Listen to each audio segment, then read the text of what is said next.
everybody in Yes has a job. I don't mean like a part-time job, although we probably should have. I discovered that on the very first time I ever joined the band, back in 1970, it was August 1971. And little known fact, absolute true story. I arrived for the first rehearsal, and it was above a shop in Shepherd's Market, which is in Mayfair in London. And August, summer.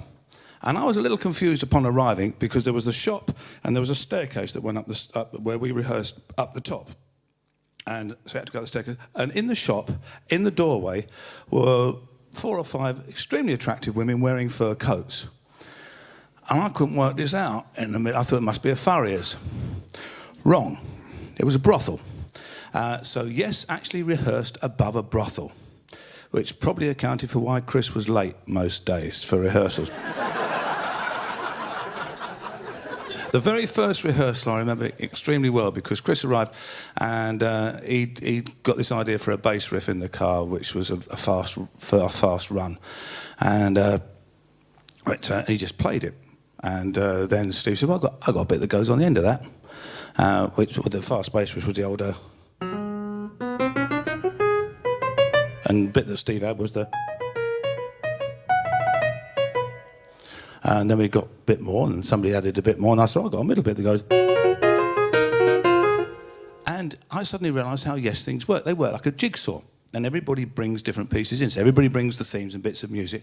But Steve, his main bit was bringing in the unique part of sort of playing almost like spider guitar around all of the themes, to, which sort of like holds them together, a bit like barbed wire almost. There was John, of course, who apart from bringing themes and things, brought his wonderful lyrics to all sorts of things. Chris, who sort of fought with Steve really to sound like a lead guitar, and sort of turning everything up, an amazing sound, not playing like any normal bass player. And Bill, whose main job seemed to be telling Chris that everything he was doing was wrong. You can edit this bit out, it's not a problem. I just find it fascinating because I was there.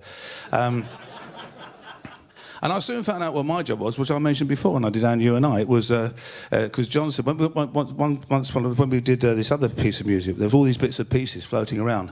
And John said, well, you went to the Royal College of Music. And I said, yeah. He said, you know how to put things together in different keys? I said, yeah. He said, I'll put that lot together. And that's how Roundabout was put together. That was my job, putting bits of music and things together. And I thoroughly enjoyed doing that. And basically, I suppose there's various bits and pieces of music over the years of Yes that mean an awful lot to me. I played one which was And You and I. Awaken is my favourite, but it's bloody hard to do on the piano, so I won't be doing that. It's a great big church organ and all sorts of things, and it's a piano. Although, having said that, I am working on an arrangement for it for the piano. There's a lot of silence because when the church organ plays, but I am working on an arrangement. This is 2 pieces that mean quite a lot to me. One is Wondrous Stories, because John sent me this in, it was October '76. He sent me this piece of music on a cassette. He said, listen to this is the sort of music we're doing or want to do for a new album. Come over to Switzerland and join us and things. And I listened to this song, Wondrous Story, and I thought just what an absolutely beautiful song it was. I still think it's one of the nicest songs John wrote. And the other one is one that we did in Montserrat during the Anderson Bruford Wakeman Howe days. And we were recording down there at George Martin's studios. And it was about 2 o'clock in the morning, and John and I had been for a walk. And we came back, and it was a beautiful studios. And there was always, the lights were always on in the studio. And to get to the living quarters, you had to go through the studio. And we walked through, and I sat at the piano and started playing, and John started singing. And when we sort of finished, John said, can you remember what you played? And I said, can you remember what you sung? He said, let's try it. And we tried it, and he said, well, we did it again. He said, well, if we can remember it again in the morning, we'll record it. And we did. And that's how the meeting came to be written. So I'm going to do Wondrous Stories and The Meeting.